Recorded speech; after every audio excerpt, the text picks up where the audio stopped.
Hey everyone, my name is Mike Vaughn. I'm a writer for Geek Vibes Nation, and I'm also the author of The Ultimate Guide to Strange Cinema.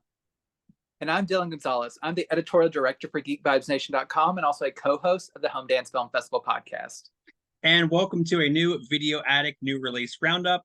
If you're new here, first of all, welcome.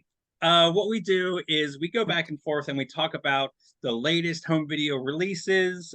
We give you the skinny on everything that's coming out, the good, the bad, the really bad, everything in between. But I'm going to let you get this party started. I appreciate that. Yes, we have a nice slate this week, and I'm going to start mine off with a 2022 film. This is a Focus Features uh, movie, The Silent Twins, which stars Letitia Wright and Tamara Lawrence. People might know Letitia Wright best from the Black Panther franchise.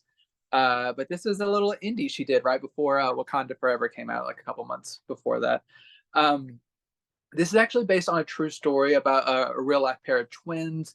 I believe the movie starts off back in the 70s, where a little bit into their like childhood, they just kind of like retreated into their own world and basically only communicated with one another, and shows how like everyone tried to like get them to like get out of their own little world that they created together. But just as they grew older, they never really grew out of it. And I won't spoil where the movie goes, but just kind of it shows their kind of evolution from childhood to kind of like adulthood, and just how it kind of impacts their lives, and how whenever they do kind of like shake out of like their normal routine, how it kind of devolves. But it's a really interesting story, especially it's mostly, it seems like it doesn't really quite explain like why they're completely like just interior and just like so codependent with one another, except they are one of the few black families in their area at the time. That it's set in like a small city in England. But just kind of tracing their journey, uh it is really kind of a treatise on codependency, and just how kind of like, even though you can like love someone so much and like really like that person be like your kind of comfort person, it really like a level of codependency that high can be very toxic, and just like it can really erode at kind of who you are as an individual. I think it's a really interesting story, and I do like how it is told overall. I think this movie is good, but it's not quite great. This is from I don't know how to say the director's full name. It's Aneshka Smoke. Nope, not gonna. It's a long European name. But she directed The Lure, which is a really weird kind of like mermaid like fantasy horror tale. There's a Criterion Blu-ray if anyone's interested in it. But what I really like about this film is it is based on a real life story, but she injects elements of like fantasy and surrealism to mimic what these twins are feeling in their heads. And this is based a lot on real life journals that they recovered in writings. So you'll get like some like stop motion animation sequences and other kind of like live action sequences, but are kind of framed in more of like a melodramatic, like kind of like old school Hollywood style with like flashy lighting and everything. And then whenever it goes to their actual reality, it's kind of like more of a dour, cold color palette. So it's just like kind of framing the interiority of these twins in a really interesting way. And this is also complemented by some really great performances from both the younger twins that portray them, and Letitia and Tamara, as I mentioned. But there are elements of the narrative where it doesn't quite, it becomes a little bit repetitive, and people wanting to get them to like communicate and them not, and them choosing to go down certain paths. It's a little bit longer than it needs to be, and I wish it had been slightly more engaging. But it's such a core fascinating story that I was interested pretty well throughout.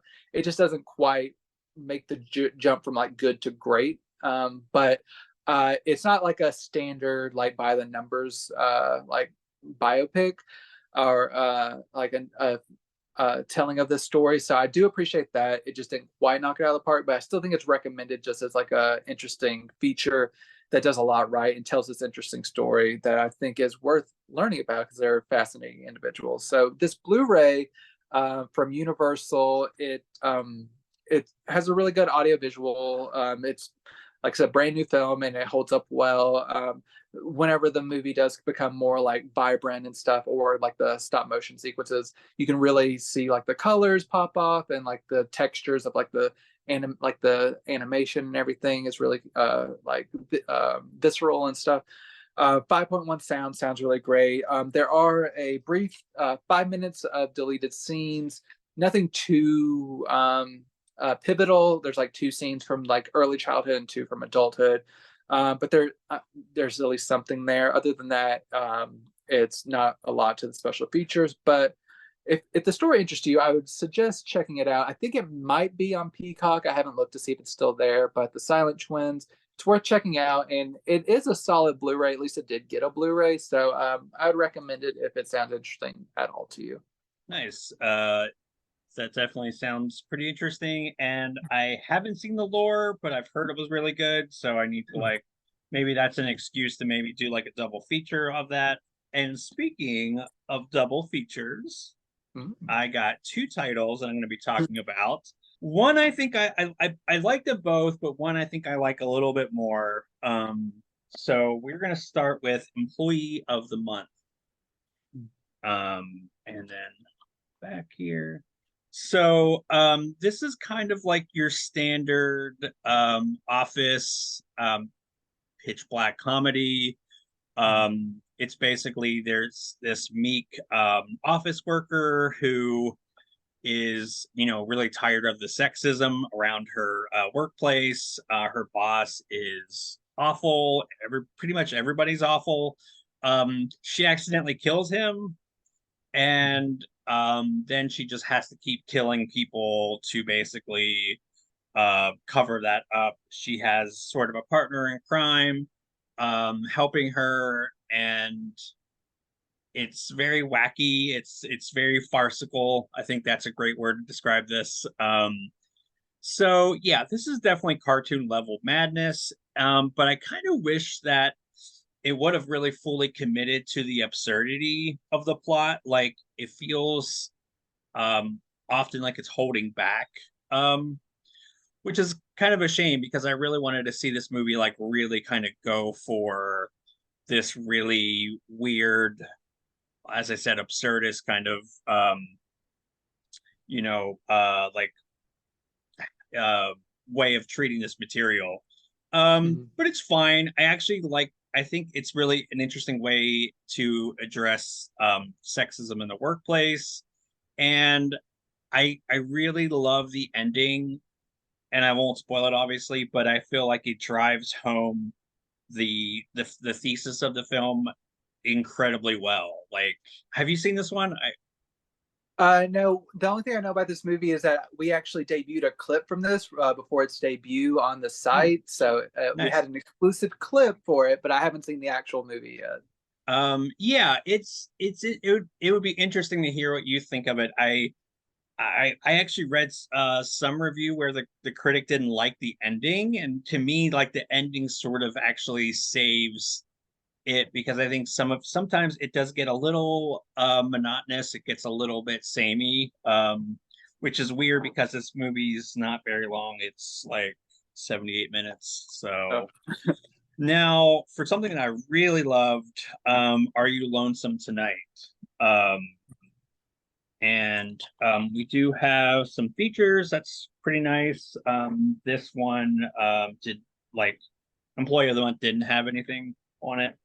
But yeah, so this is one that like I really, really wish was on Blu-ray because this movie is such a visually interesting film. And it is evidently the director's debut, and that's really impressive. just because the material is handled so well. So I think like the best way to describe this movie is just dark, haunting, and just oppressive. And it's not like it's just very like impressive in how it's like very slickly done. The movie gives me like this eerie kind of Lynch vibes, especially how he shoots things, just like shot compositions, but also just like how things kind of look. Everything has this like grimy, gritty feel to it, very much like I think of like maybe like early Fincher and even some like Bong Joon-ho in there. Yet I think this neo noir thriller is kind of has its own voice, even though I feel like it's sort of channeling some of these other directors. It's a if you wanted to like a neat summary of it, I guess it's like about revenge and grief, and you know, can somebody that does something horrible like be like have some kind of redemptive arc at the end. um I love how the Elvis song, which is obviously in the title, is used kind of throughout the film in just really weird kind of cool ways, and it's so jarring to like hear English all of a sudden. But yeah, this it's such a great film. I don't want to give a lot away because there are a lot of surprises. There are a lot of really interesting things. I like think this has such a satisfying ending too. Like the movie sort of bills itself as this like gritty, grimy sort of like thriller, but it really isn't. It's more of just a very human drama that has maybe some thriller like elements to it. I hope this gets a Blu-ray. It is such a visually interesting film. Maybe if it does well enough, maybe it will get re-released sometime. But yeah, two really interesting releases. I think like both of them kind of have this very weird sense of humor. Like, Are You Lonesome Tonight? Maybe less, definitely less so, but it also kind of has some pitch black comedy elements to it. So, have you seen Are You Lonesome Tonight? No, unfortunately not. That's I really love film movement, and but the one thing that keeps me back from like what like catching up with a lot of their releases is the fact that they only release like a handful of things on Blu-ray every year, and I'm like, you have so many movies that I would be interested in owning, but like I have to draw a line somewhere with like taking in new DVDs. Like I'm usually just Blu-ray or 4K if I can help it. Yeah. But I haven't seen that one yet. I will catch up with it and at some point. But like if it was on Blu-ray, I'd be snapping it up immediately. So film movement, please just make an investment more towards Blu-ray because I would pick up so many of your releases. Yeah, and I'm kind of wondering, I'll do a little research and I'll link in the description if I can find it, but maybe there might be like an HD option to rent online because like Yeah. I said, it is a really stellar film, but when you have something visually interesting, you know, you want to see it. Like I would love a 4K version of this, but you know, I would settle for a Blu-ray, but anyways. Yeah, absolutely. I'm moving on to my next Universal release. This is a catalog release from a 2003 film, I believe, and this is Empire with John Leguizamo, Mm. which is a film that I own this on DVD, so I was interested to revisit this after many, many years, almost 20 years since I last watched this one. And overall, I think it's a pretty solid crime flick. It's not overall reinventing the genre by any means. It's very standard, but I think the direction and performances they kind of elevate this a little bit, especially with John Leguizamo. He's playing more a character that he's more of like a street level like he's like more towards the top of the food chain, but still kind of like street level, like drugs and crime and everything. He's just like he has that classic narration at the beginning where he's like Mm. explaining like how it is like on the streets and how you like how what it means to have power and how he wants to have his empire and stuff like that. But like he can only get so far dealing in his like little corner of the world and stuff. But then he meets through his girlfriend, he meets like a more like high class, like wealthy crowd, and one of which is played by Peter Sarsgaard up here, who he's done a lot of great work in the years since. But here he is kind of playing more of like a wealthy, not douchebag necessarily, but just kind of like out of touch wealthy person who kind of like sees a way to kind of bring the criminal elements of like the streets up into like the high society class. So it's like kind of like a culture clash where it's like John Leguizamo's character wanting to make that step up, also wanting to like become like a legitimate businessman and not like have to just do like street level like drug dealing and crime and stuff. But in how that kind of like him trying to acclimate to this world is, and like him leaving, like kind of leaving his old world behind, but like not always on good terms, because it's like he forgets where he comes from and stuff. So it's the kind of story you've seen this before, obviously, but John Leguizamo is great. Peter's great. The rest of the cast is hit or miss. You have like Denise Richards, who like she does what she can. She does like a fine job, but then she's also given some stuff to say or like things to wear that I'm like, what were you doing here? You also have the rapper Fat Joe here. He's on the cover here as well. As like he has a small role as like a criminal like underworld boss. Like I said, not reinventing the wheel by any means, but there's some style to this that I really appreciated. I was looking at the director's career, and this was his debut, and it was a pretty impressive debut. But you just saw in the times after this, it seemed like the studios asked him to kind of like replicate this, and it kind of turned to more direct-to-video fare. And then he hasn't done anything like over a decade. So I'm like, it's really sad that he kind of got like chewed up by this business and spit out, especially since he was from an underrepresented community. He was a young black filmmaker who just didn't get to like really given a chance to stretch, which I think is unfortunate, because he did show some visual promise in this. There's a lot of elements that kind of reminded me of Steven Soderbergh's Traffic. Visually, it had like a lot of like kind of like intentionally blown out highlights and stuff like, and like just interesting like visual flares to it. This Blu-ray, it comes from an older source, I can tell. But it actually looks pretty good in high definition. There's some weaknesses that could use a new like remaster, but it looks solid overall. You just, in some of like the darker moments, some of the shadowy moments, you can tell it's struggling a little bit. There's a little bit of black crush and like a little like undefined objects, but overall it looks pretty nice. And like I said, there are like some blown highlights, but a lot of that is intentional. Some of it's not. So, but overall, it looks pretty solid. The 5.1 soundtrack is really good. And it ports over all the special features from the DVD. Interesting note, this does not have a main menu, which I've noted about a title a few weeks ago. A lot of these kind of like, this is a press disc, but like a lot of these manufactured on-demand Universal discs, they kind of like forego a main menu, which I find strange, but there are a good number of special features if you use the pop-up button on your remote. There's an audio commentary, which is very informative. There is a 22-minute making of featurette, 29 minutes of deleted scenes in pretty rough standard definition, and a 4-minute piece on the like a Los Angeles premiere of the time. So pretty good number of special features.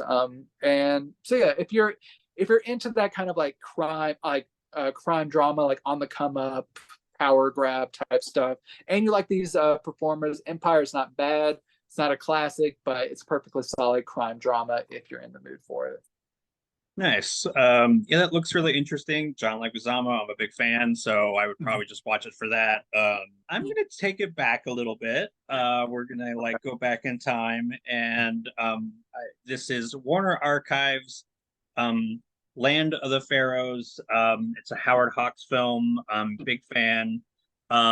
So we do have a really excellent commentary track that I think is really cool that was ported over. It has a short cartoon. I always think that's a cool feature. And so I'm a big Howard Hawks fan, but like I have never actually seen this one. Like this one just sort of escaped me. So I was really excited to check this out. And in a nutshell, the movie basically is a ambitious woman who will literally do anything to become queen. Meanwhile, there's a like B story about these workers building the king's tomb, and how literally when the tomb is built, they're going to be executed. So that's not great. Yeah. Hawk really tells an epic story here.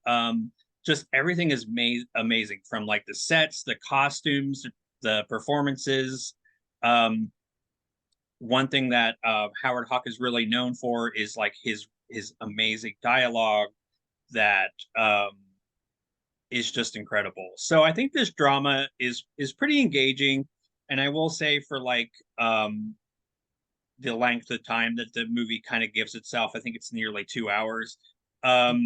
You really do kind of get invested in this world, and I thought that while I still think it could have maybe trimmed a little bit, I still like the characters enough to kind of be on board. I don't know if like the A and B plot really kind of come together in a super satisfying way. I think that would be maybe like my one kind of complaint.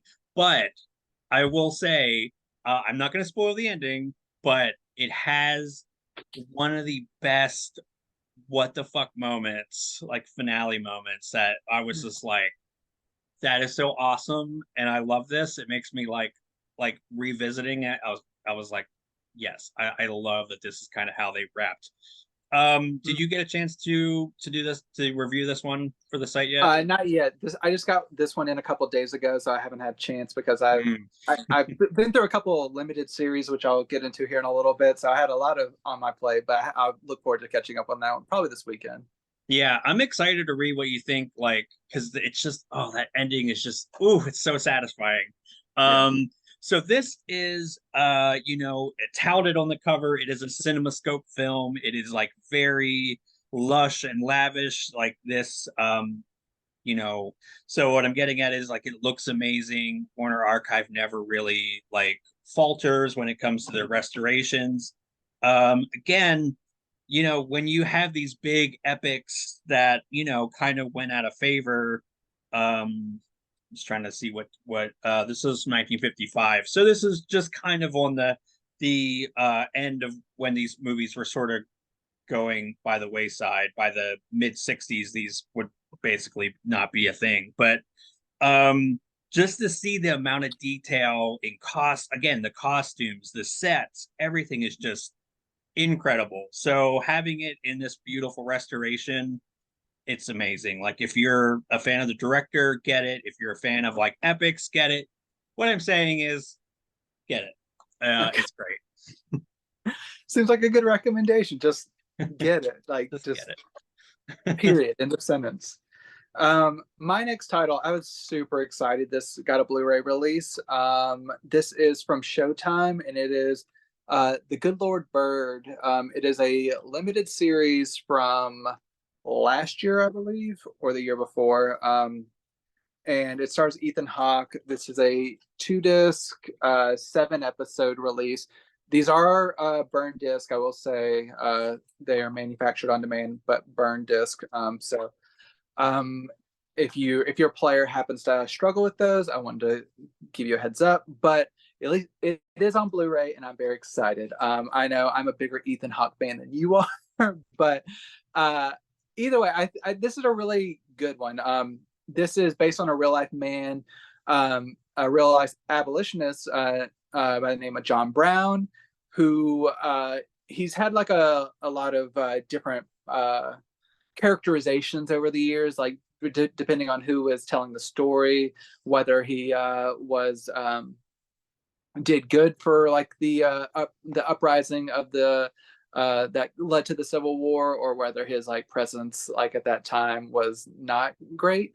But this kind of takes it's based on a book written by a Black man, and he says this in like an introduction that's part of the special features, where he wanted to tell like the real story of John Brown, and how he was really like a friend to the Black community, and he did a lot of stuff and that put his own life on the line, the lives of his family members, but that would eventually like lead to be a contributing factor to what would become the Civil War.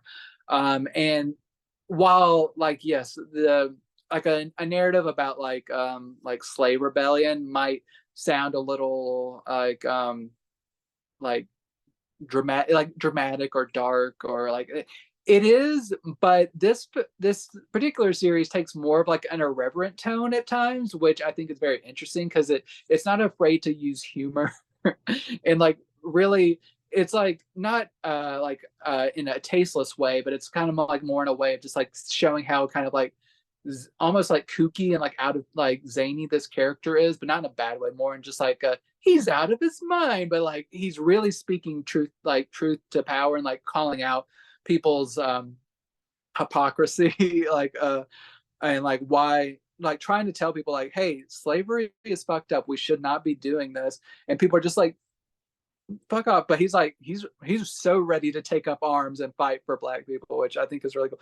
But this isn't like a white savior thing either, because it's like also showing how like all these people around him, it's like not just his story, it's like all the people along his story, and it's framed from the position of a young, it's a fictional character, but a young boy, runaway slave, who gives himself the name of Onion, which just like a little sliver of just like kind of like the irreverent qualities of this, like he is a young boy, but he disguises himself as a young girl, and like all of the white people including John just believes him to be a young girl, and all the Black people just know like no, that's a boy in girl's clothing. But just like the way he's so matter of factly, even whenever he like the boy tries to speak up, it's like I'm not a girl, he's just like no, he just kind of like refuses to believe that he's like not a girl, and it's very silly and stuff. And like it's framed from his point of view of just like seeing this man like along this journey, and then there's a lot of other characters, one of which is played by Daveed Diggs, and there's like a lot of other great character actors that come throughout this journey, which just tells this really fascinating 7-episode story of this man. And like I said, it's not a slog, it's very entertaining, but it's also, it gives you a good portrait of this man, which I think is very important. So it's a really, really great limited series. It has like a 98% on Rotten Tomatoes, and it got like nominated for a couple Emmys and stuff. But so if you don't want to take my word for it, critics love it as well, beyond this critic. And yeah, it keeps up its quality through its 7 episodes. And one of the reasons I'm so glad to have this Blu-ray is this is a Showtime show. It is no longer on Showtime. It is not on Paramount Plus. They have removed it, and who knows where you can find it again. But we have physical media because thankfully someone deemed it like important enough to release this, and it looks really great. The sound is good. It was surprising, this being a new show. It's only DTS 2.0. It's still lossless, but I would have expected a 5.1 soundtrack. But the 2.0 sounds good. I haven't done like a deep dive to know like how this was originally mixed, but the 2-channel stereo sounds great. I would have expected a 5.1, but it sounds great. Looks really good. Pretty good number of special features. There's like 5 featurettes that run from about like 3 to 6 minutes long. There's like about like the costumes, the time period, the actors, that type of stuff. Like I said, there's also an introduction and like a trailer. So overall, pretty well-rounded package. Like I said, there are burned discs, but it is worth it if you want to check it out. You can't sample it, like I said, if you do want to check it, but like take my word, it's a really good limited series that I think more people should be checking out. I'm glad Showtime released it on Blu-ray. So glad to have it in my collection. Nice. Yeah, that looks really interesting. I heard some really good buzz, so this just maybe puts me over the edge. I think I will probably just give that a blind buy. So my next couple titles are going to be Kino. So Okay. this one is The Cow Who Sang the Song Into the Future. Mm. That is such a gripping title. And as you can see, no features, unfortunately. And again, this is another movie that is so visually amazing. I wish it would have got a Blu-ray. But yeah, to get into the movie itself, I liked it. I didn't love it. I will say that I love how it's shot.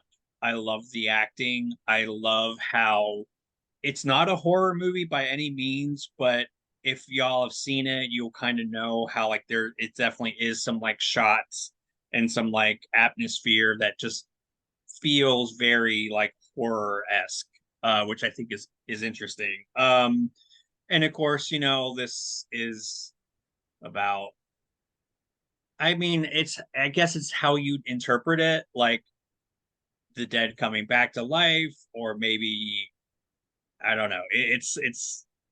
I like how it's left ambiguous. You don't really know kind of what's happening. I think my biggest problem is they set up the setup is really interesting and it was really engaging and I like this family drama. Like there was a trans character and I was like, okay, I'm excited to see how all of this unfolds and resolves and I just feel like the ending it just ends. I don't feel like it's very satisfying. Um, Again, I can appreciate how it's an interesting concept. The world building is rich and interesting. Like when the mother comes back, like it makes the electronic devices go crazy. Um, there's like a little bit of dark humor.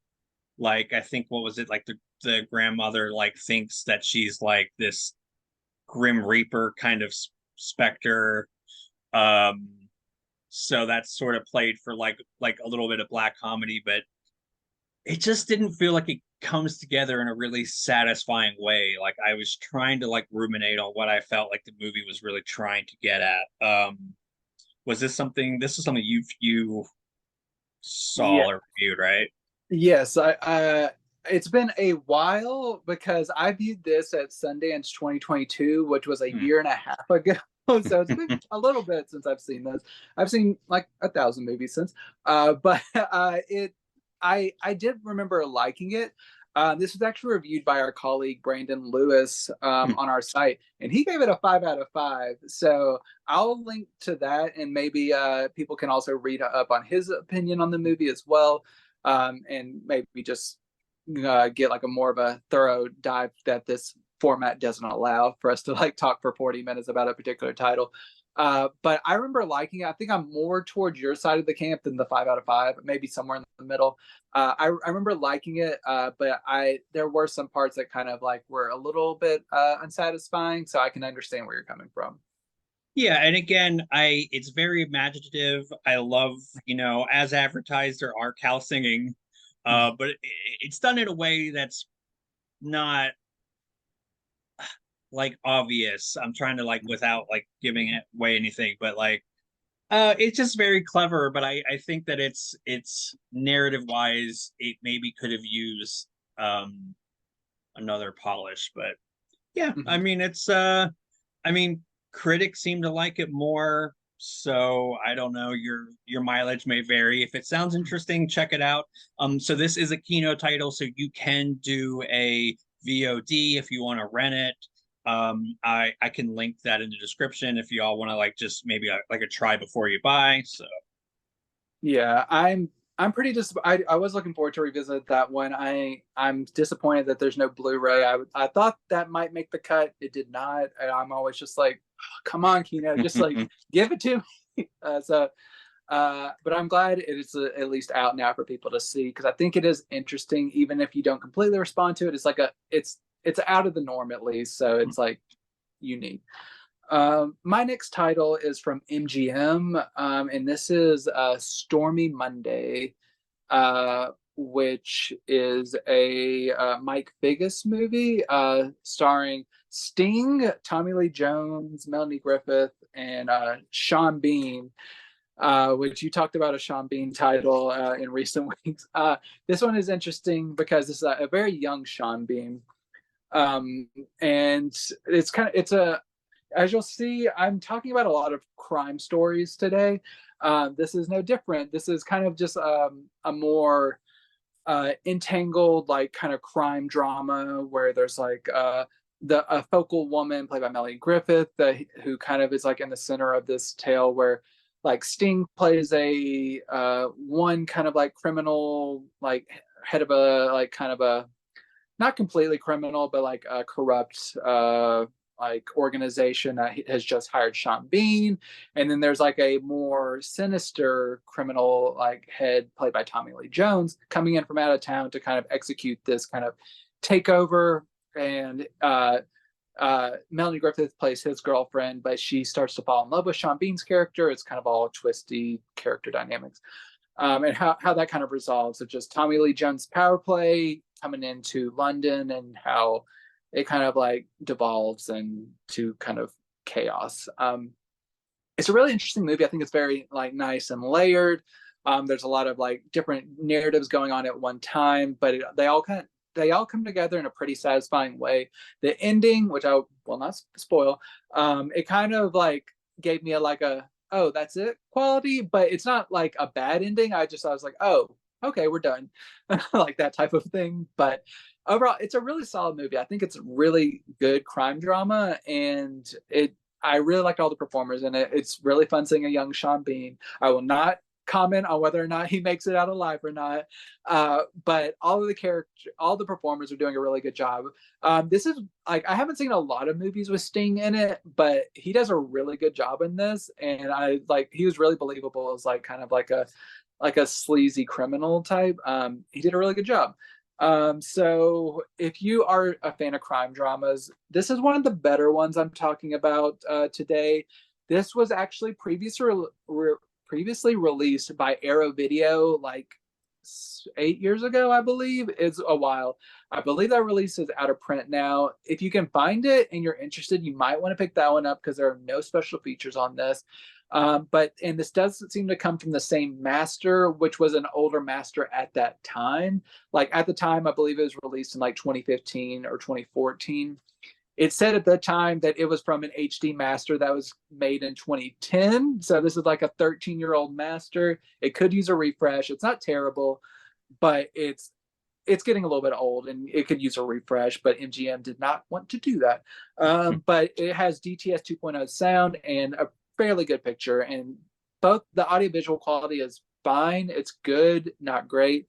No special features. So if you can't find the out of print release, this is a good alternative. If you can find the Arrow Video, I think there's some pretty good special features on there. But either way, it's worth checking this out in some way. Stormy Monday, it's a pretty good crime drama, really good cast, and like some good like music, like soundtrack as well. So overall, it's recommended.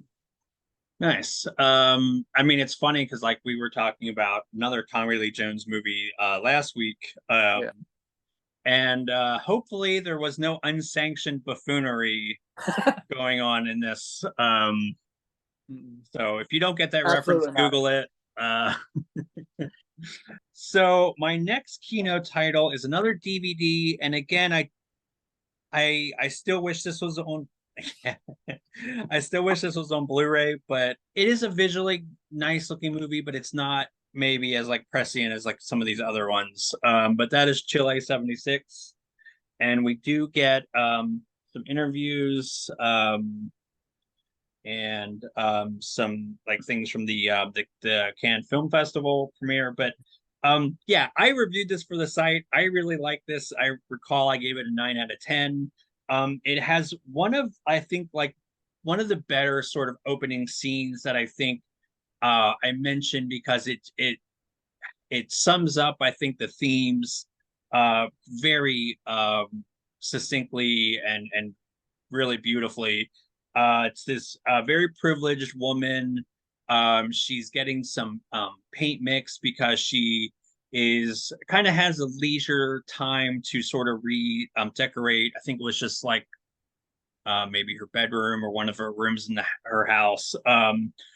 and the sound of the mixer is literally drowning out these sounds of these screams that are happening on the streets. And um she's kind of privileged and in this bubble enough to sort of be able to ignore those literal screams for help, as she's waiting for her paint to mix, to, because again, it's the class dynamics of being able to just chill and wait for your paint to be mixed so you can leisurely sort of redecorate your really nice house.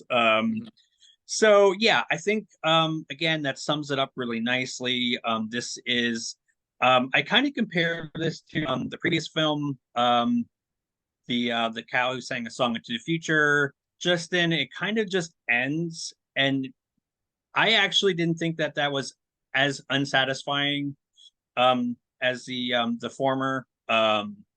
Just because I think it gives you enough sort of like world building and context that you don't really need necessarily something that's that fulfilling of an ending. Um, this is just a really interesting, like, political thriller, maybe light on the thriller aspects, but it's more about the human drama than the actual like thriller aspects. And that's something like Are You Lonesome Tonight sort of is. It's like it's very easily billed as a thriller, but this is more of a human to human, deeply personal film with some thriller elements just to kind of hook it together. But I liked it a lot. Again, I think it was really fascinating. The acting is spectacular. Again, you can find this if you want to try before you buy on VOD. I will link that in the description as well. That's nice because you can still support Kino and not have the obligation of necessarily buying it, especially if you're not into DVDs, kind of like we are.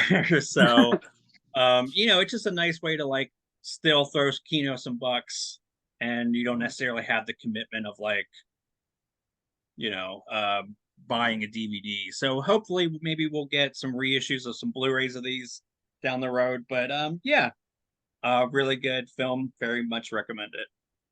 Yeah, I remember reading your review of that when it came out a couple months ago, and I was very excited about it. But once again, like I hate how many DVD only you're covering this episode. It's just making me like so. I'm just like, why must this happen? There are worse problems in the world, but it's still very irritating for us physical media collectors. I'm going to take a page out of your book. I'm doing a double feature. I am talking about Dillion, not myself. I'm talking about Matt Dillon, so everyone's favorite Dillion. But I will start off with the earlier work. I believe this was 1990. This is the kind of film noirish Golden Gate with Joan Chen. And I believe, what's his name? I believe you, never mind, I was thinking of the wrong person. I was thinking that you had interviewed someone from here, but I realized that it's a different performer. But Golden Gate, it is, both of these films actually are fine, but not great. They're kind of like passable entertainment. Golden Gate is it's kind of like a more of a traditional noir. Matt Dillon plays a police detective, like back in the 50s, 40s, not completely sure, and who he is kind of like forced by his like sergeant to basically make like a false charge against an Asian American, like for being, I think, like a communist, or like doing some criminal activities, and he sends this man to prison for like 20 years without cause, but he kind of like pretends like something happened. 20 years goes by, and then he ends up, the man gets out, and he's kind of put onto the trail of him. Like, he is asked by his captain to like make sure he doesn't get into any crime now that he's been released. And he ends up on this trail getting into a relationship with his daughter, who was a little girl at the time that he was put away, and now she's a young woman.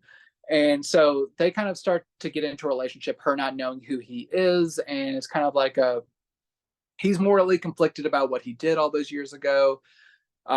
He's like really like he's fallen in love with this woman, but there's like all the drama of like keeping this huge secret from her, and just kind of how that eventually unfolds. And it unfolds about how you would expect. It doesn't really give you much to really like change things up too much, like from what you would expect. But overall, it's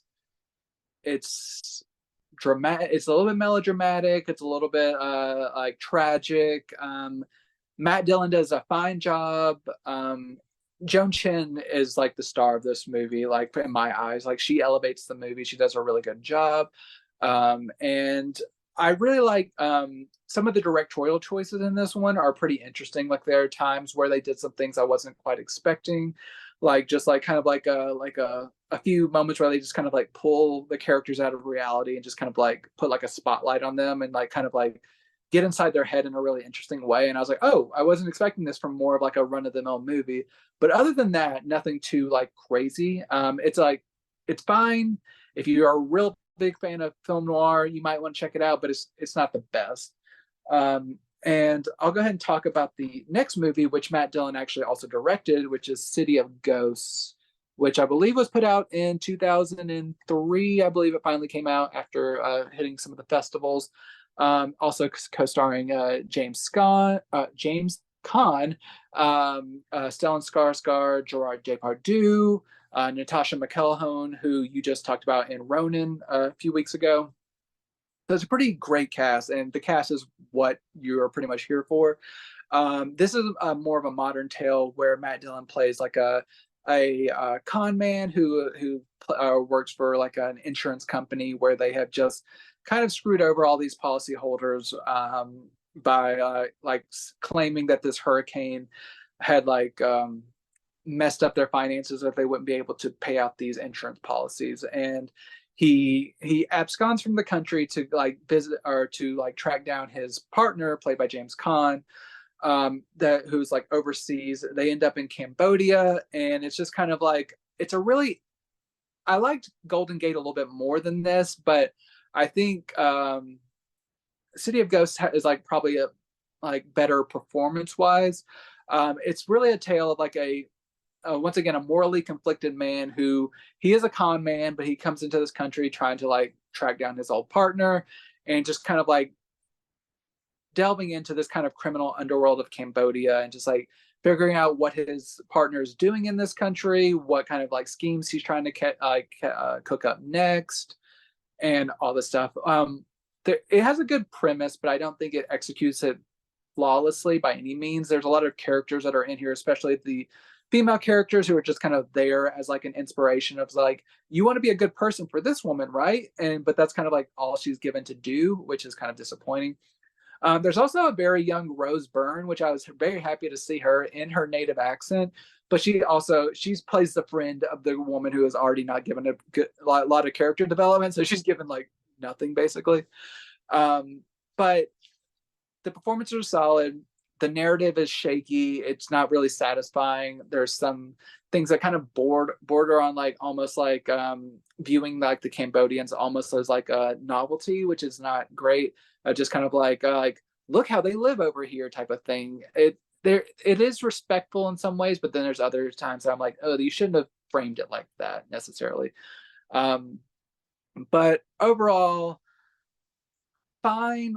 Just like Golden Gate, like both of these are fine, but not amazing. And that's how I would describe their Blu-ray debuts. Neither of these have been released on Blu-ray before, but MGM have now released them.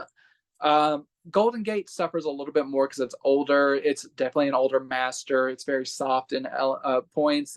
There's not like a lot of crisp detail. There's some in like some of the costumes and stuff, not great. City of Ghosts holds up a lot better since it was more of a more modern. It's 20 years old, but more modern. It has a pretty good high definition master. Things look pretty nice. A little bit of shakiness in the darkness and like a little bit of artifacts here and there, but nothing too bad. The sound for both is like 2.0 for Golden Gate. It's a little weak, but not the worst. The 5.1 for City of Ghosts sounds pretty good. No special features for either of them. So there, but these are just like bare bone disc with like passable audio visual. This one, City of Ghosts, I would say it's better audio visual wise. But like if you're a fan of Matt Dillon, they're now out on Blu-ray. But if you're not a hardcore fan of any of these performers, try before you buy, because they're just like, they're watchable. Every time you say that, I keep thinking Matt Damon. So you will be happy to know that from here on out, it's all Blu-ray. Yes. It's all Blu-ray, baby. So this is a set that I was really excited for. And I want to also just sort of like give y'all some good information, because there is a similar set to this, but this is actually also very different. We'll get into it. So that is the Thrillers from the Vault 8 movie collection. So here you got a slipcase. So now this does have some really cool features. I'll go into some detail about that. We have the stack discs, so y'all know it's not the gatefold. Don't love it, but it's fine. So here is the interior, and this has the list of movies and a cool little picture there. So yeah, this set, honestly, if I'm being just really real and honest with y'all, the Black Room is the gem in this collection. Like, that is the one that I think is fantastic. It's I almost said Vincent Price. Wow. It is Boris Karloff playing not one but two roles as identical twins. It's a costume drama. I've seen it a bunch of times. It's sort of one of my go-to in the fall. It's really fantastic. Black Room's great. Before I Hang, I think, is also really interesting. There, you'll see a lot in this set of like cheating death, or like oh gosh, why am I not saying that right? Like just keeping your life going a little bit longer, almost sort of like there's a couple of these titles that are very Dr. Jekyll and Mr. Hyde. It's variations on that. I think the other one that's really kind of a standout, which your mileage may vary, but The Man with Nine Lives is pretty fun. These are all really good. The Boogeyman Will Get You is a fun Arsenic and Old Lace knockoff, which, fun fact, Boris Karloff actually invested in that play, Arsenic and Old Lace, and he made a ton of money on it. He actually was supposed to, I think he maybe was in that play a little bit. But anyways, so this is a really good set. It's weird because this ports over all of the films from the Karloff at Columbia set. Now, that's what I wanted to talk about really quick, because that has features on there that has not been ported over to this release. Now, I don't have that set, so I can't speak on the transfers. I will say the transfers overall in this set are very nice. I can tell it was probably something like Universal maybe did the master. This might have been a clone of the master used at the Columbia set. If any of y'all know that, please chime in and let me know. I'm curious, because I don't have that set, but I did want to kind of compare. So the good news about that is you don't get the same. There's commentary tracks for, I think, 3 or 4 of these films that are not on here, but you do have new commentary tracks that I believe is exclusive to this set for some select titles. Like, I think it was The Devil Commands has a new commentary from Tom Weaver. The Black Room has a commentary track that's excellent. And we also get a new feature with about horror in the 30s and 40s. That's really excellent. That's a cool addition to this set. This is a fun set. The movies do vary wildly. Like there's titles that I love, like The Black Room is fantastic. There's stuff that I don't love, like Five, which I think has a really interesting concept, but is just meh. Like The Devil Command sounds really awesome and devilish, but it's not. It's more like hard sci-fi. It's fine. It's fun though. This is one of those sets that, like, if you don't want to ball out on the Columbia set, and you don't mind maybe not all of the bells and whistles, this is a nice set. It's priced accordingly. It's not as expensive as the Columbia set, although I think they did a standard version of that. But anyways, like for us in the US, I don't recall if the Columbia set is region free or not. Do you know? I have no idea. Okay, well, I'll link that in the description. I'll do a little more research so y'all can make that choice. But yeah, you get everything from the Columbia set. You don't get some of the commentary tracks, but you get new commentary tracks here and a new featurette. And you get The Return of the Vampire, which is a Bela Lugosi spoof, playing not Dracula, but playing like a Dracula-like character. And then you get Five, which is kind of like a post-apocalyptic sort of thriller. It's fine. But it's a good set. It's nicely priced. You do get some new features that are exclusive to this, so it wasn't like half-assed, but don't expect it to be everything from the Columbia box set, because it's not. It's just the movies are ported over, and they overall look really nice. I mean, especially for how like old some of these movies are. So it's a good set. I think, like, value wise, I think, I didn't check what it retails for, but like the Mill Creek stuff's usually not that expensive. So, and of course, we always link the Amazon links, or we have the Amazon links in the description, so you all can check that out for yourselves. But yeah, I liked it. It's a good set. It's a nice companion piece with the sci-fi from the Vault set, so it's good stuff. Yeah, quick question. I know you said there were stacked discs. Are there 4 discs total for that one? I know there's 8 films. I was figuring there's probably two films per disc. Yeah, let me show you quick here. So, and what's nice is, the discs, I mean, you do get where it lists the features below, which I wish there was a booklet or something, but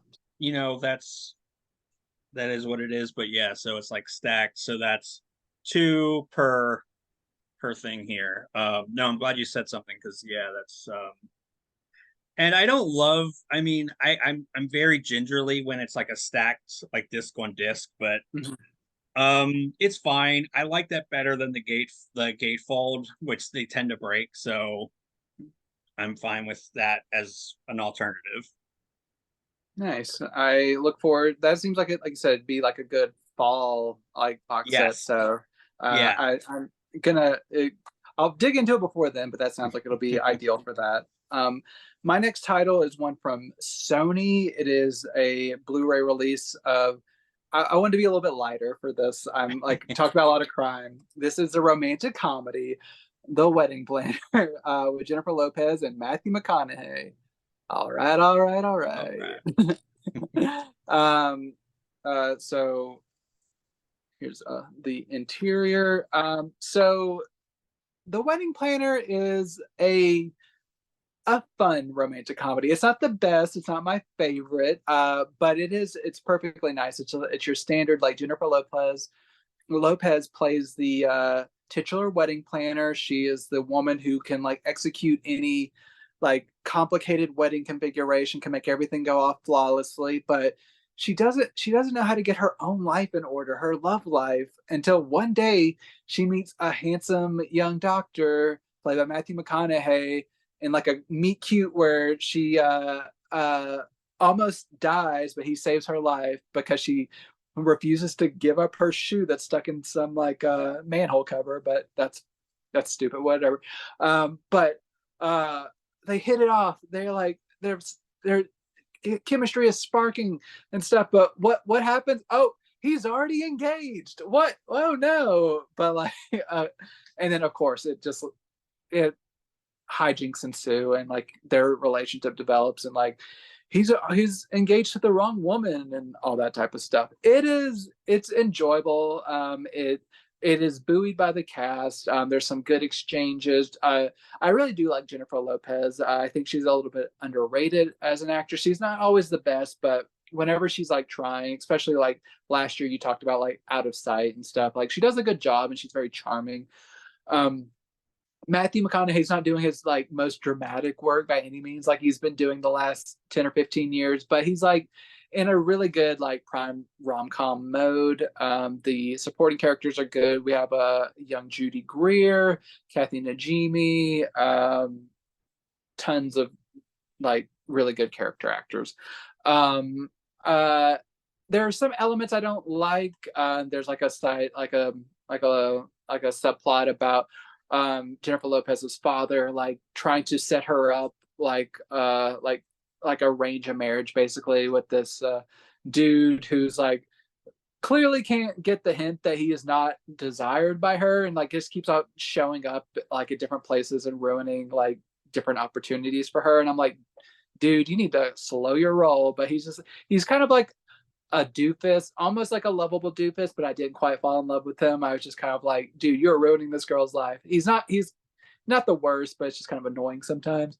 Other than that, it's just like it's a fun rom-com. And this Blu-ray, I'm glad to have it. My wife brought into our marriage the old DVD, so it is nice to have upgrade to a Blu-ray. It looks really nice. Sony usually does their own restorations. It's not listed as being from a new 2K or 4K scan, but I feel like they've probably in the last 10 years or so done some kind of like remaster, and this seems to be from that. I would not be like completely surprised if sometime in the next few years there was a 4K, kind of like a my best friend's wedding type scenario. But at the moment, this is what the newest upgrade is from. This came out, I believe, last year. And it looks really nice. So if you don't want to wait for a 4K that may not happen, this looks really nice. Sounds great. And it ports over all the special features, which includes a commentary with director Adam Shankman and the two co-writers. There's a 14 minutes of deleted scenes, and there's a couple of featurettes that run like 3 minutes long, so nothing too in-depth. But the audio commentary is great, a good number of deleted scenes, and good audio visuals. So if you're a fan of rom-coms, which I am, I wish there were more good ones. Sony has put this one out on Blu-ray, and yeah, it's a good disc if you want to invest in it. Nice. I also like how you were like, okay, so like this movie came into the marriage with us. I was like, was that part of the dowry? I was like, okay, Yeah. you get like 3 goats and the wedding planner. That's exactly how it went down. I would have said no if I wouldn't have gotten the Nope, wedding planner sorry. and the wedding singer, the 2 wedding. Yeah, and it's part of the contract. You gotta. Yeah. No, it's interesting. I'm kind of I might see if it's streaming anywhere.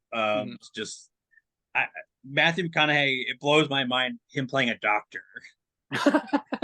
Yeah, That's not shady. I really like Matthew McConaughey, but I'm like doctor. I don't know.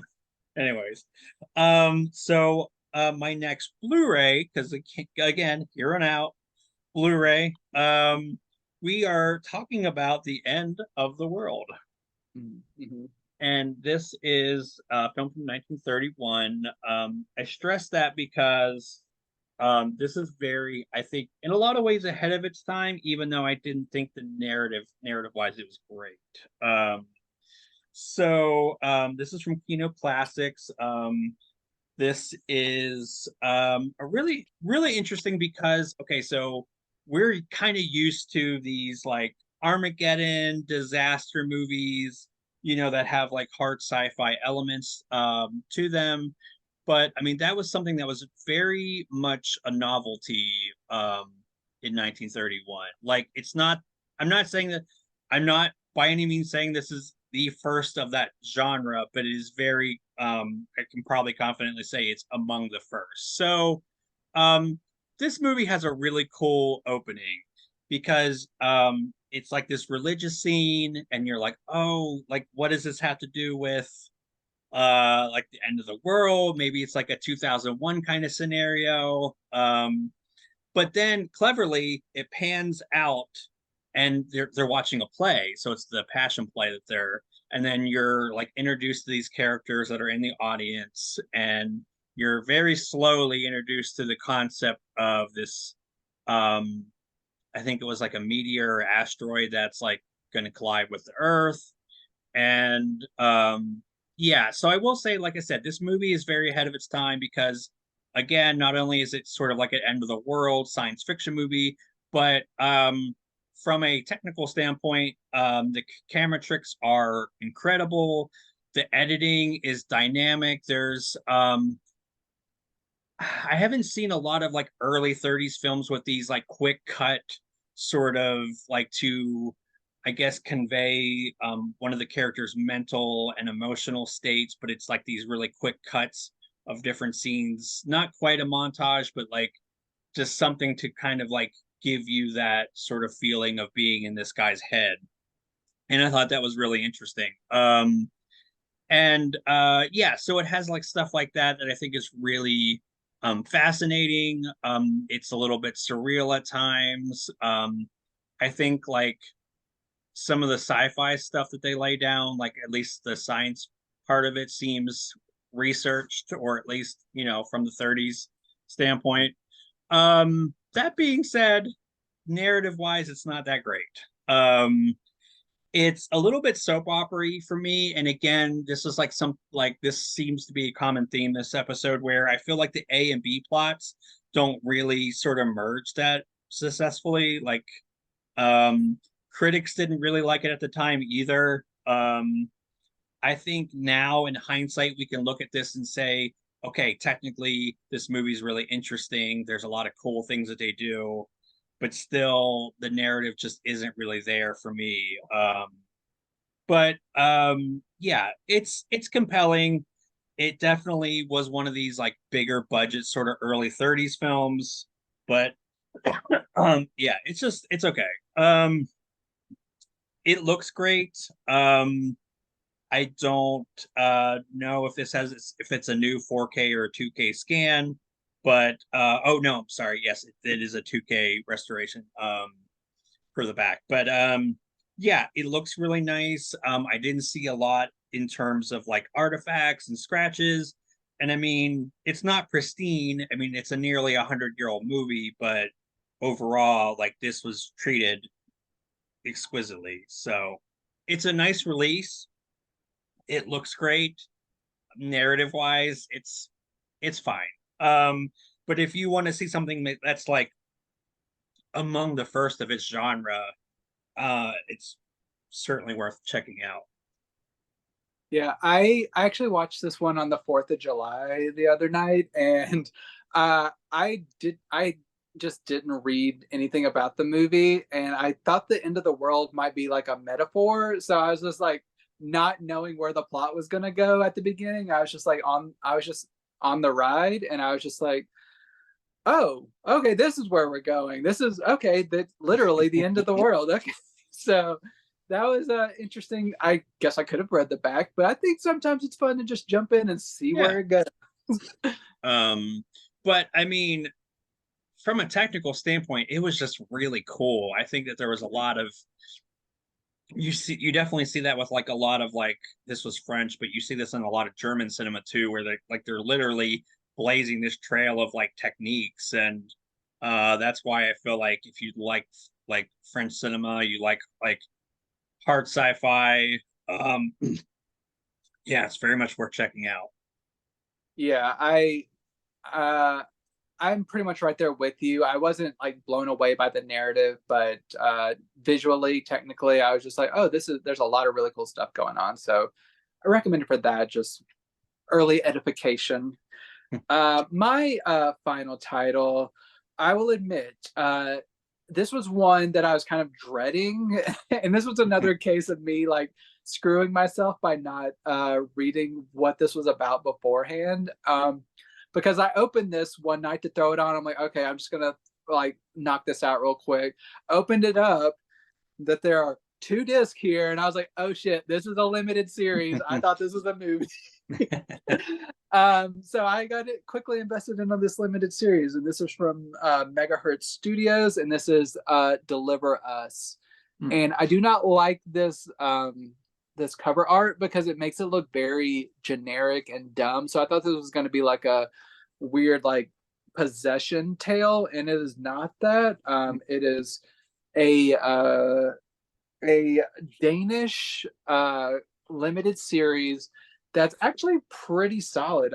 It's 8 episodes. It's about a small community in which at the very beginning there is like a hit and run accident where this young teenager dies, and the person who hit him, he doesn't get in trouble because it's like claimed to be an accident, and that the kid was in the middle of the road early in the morning and all this stuff. But this guy, his name is Mike.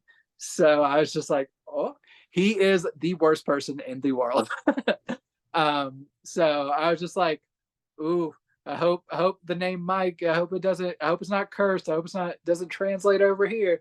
But he's basically just this menace to the community. He is constantly going around. He's like blackmailing people, beating people up, causing them to like, he's either like inflicting pain on them or causing them to inflict pain on themselves. He is just intimidating people. He is just the absolute worst.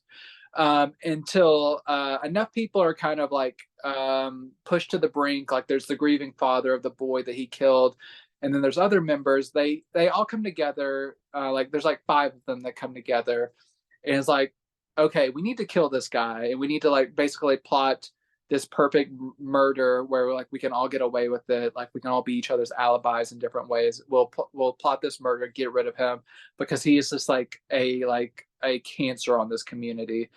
But of course, it's not all so simple. And this is basically a community where there's all kinds of like secrets hidden by all the characters. Throughout these 8 episodes, you start to learn more about each of these characters, what kind of like baggage they hold. There's like infidelities.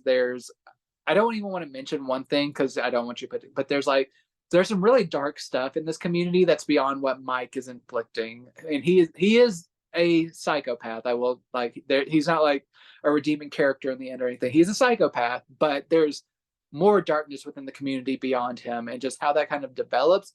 It's very interesting. And I was very surprised by like how much I ended up liking this compared to like me just being like, oh, I don't want to do this. And then I watched, I was like, oh, this is really good. I'm glad I saw it. I guess a lot of it was because I hadn't heard of this studio that was putting it out before. And I just kind of was just like, I haven't heard of it, so maybe it's not good. But that is not the case. This is good. But really good 8 episodes. There's a few things I didn't like about the story. There's a few, overall the performances are good, but there's like a few smaller character roles that I feel like could have gotten a different performer that would have done better. But these are small nitpicks. Overall, it's very compelling television. It's a good 8 episode limited series in Danish, but there's no English subtitles. But if you there's no English dub. There are English subtitles. I wanted to clarify. No English dub, so you have to read subtitles if you want this. But it comes in 5.1 and 2.0 in the original Danish with English subtitles. I will be clear about that. I misspoke. No really special features beyond the trailer, but overall it's just a really compelling series. It's kind of like reminded me of the feeling I got, even though it's not a strict crime procedural like the Rocco Schiavone Ice Cold Murders that we've talked about in the past. But it is still like a international series, which I'm glad has been imported to the US because there's a lot of really good things about it. So if that interests you, Deliver Us is a pretty solid investment of your time. I got through it in like 2 days because I was so like into it. I was just like, all right, let's queue up another one. So it's a pretty fun one. So I won't take this label for granted anymore. So Megahertz Studios, I apologize for thinking that it was going to be crap. It was not. Not mea culpa. Yeah, no, that looks interesting. Do you know if that's streaming anywhere or is it just strictly? I think I'm not sure if it's streaming any. I think it you can maybe rent it on Prime. I haven't looked. I Hmm, saw that they had like some indication that it was on Prime in some form, so I checked okay. there. Or maybe the Megahertz. I think they have a streaming player that maybe you can maybe do like a free trial or something and check Oh, it out. nice. Okay. I haven't invested that much like into looking at that up, but I'll look it up and I'll include it in the description. Awesome. So my final title, this actually is really cool because this was a title for me that I wasn't looking forward to, but I was pleasantly surprised how much I love this. It's actually kind of one of my really cool new discoveries, and I hope maybe y'all can discover this as well, and that is Will Penny. Mm. Um, Charlton Heston, Joan Hackett, Donald Pleasance, and I'm gonna get into that. It's amazing, Mm. but so this definitely what I would say is like a lot of like critics at the time, and I think rightfully so, wouldn't label this a Western, but I would say like I'm not trying to be snooty when I say this, but like I would say it's like a neo Western. This is definitely something that came out post Sergio Leone, where people were kind of deconstructing what Westerns were from like the 30s and 40s and 50s. This is more of a drama slash character study that just kind of happens to be set in the West. And Charlton Heston plays Will Penny, who meets he is I guess like a cowhand, or he does this like job, and they have like a dedicated sort of cabin set up for him. He goes there, he sees that there's a woman with his son that are illegally squatting there. They fall in love. He sort of acts like a surrogate like father to the kid. And meanwhile, there's like this weird sort of vendetta against Will and some of his crew that was set up earlier in the film, led by Donald Pleasant's character, who plays, I wrote down his character name, Preacher Quint, um, who is doing like this Southern accent, but his thick accent is still sort of there. So it's like the amalgamation of that is like amazing. And he's psychotic. He's maybe one of like the most chilling villains because while he is over the top, I think he underplays it at times. Even like there's a line that he says was so chilling, where he's like, we skinned a guy, like that happened, don't make us do that again. But the way he says it, like you believe him, like it shows your blood. I love it. So that's great. This comes from a new 4K scan. um it looks fantastic. It's one of those colored films that like just really pop. Um, this has some really nice featurettes, which is great. This comes with John Grise, his Tom Grise's son, who is the director, has some really cool featurettes with Charlton Heston talking about his dad. And John is like a pretty well-known actor. He was in Napoleon Dynamite. He played was it Cousin Rico or Yeah. yeah. And in Terror Vision, which is another movie that I love, but I'm ramblings anyways. But so that's really a cool feature. Um, this also has a really nice commentary track with one of my friends, C. Courtney Joyner, who is like the definitive Western genre authority. He's an author, really nice guy, amazing. And Also Henry Park. and Will Penny's script supervisor, Michael Pierce, also joined him on this commentary track. So that's really awesome and worth checking out. This was just a fun surprise. This really was cool. I didn't expect that I was gonna get into it. No double-sided artwork. But yeah, loved it. We say this all the time, but if you want the slipcover, you want to get it sooner rather than later. It kind of would have been cool to get a 4K of this, but I'm just happy that we have a really beautiful looking 4K scan with a nice slipcover. They really did this movie justice. So I wanted to go off to end this on a high note. Will Penny, really fun discovery. Yeah, I guess that is our show. As always, I'll wrap it with the obligatory. Please give this a like, comment, share, all that good stuff. It's cool to see some of y'all are coming back. We do this every week, as well as other really great content. So subscribe. You want to check out all that good stuff. And as always, thank you for hanging out with us.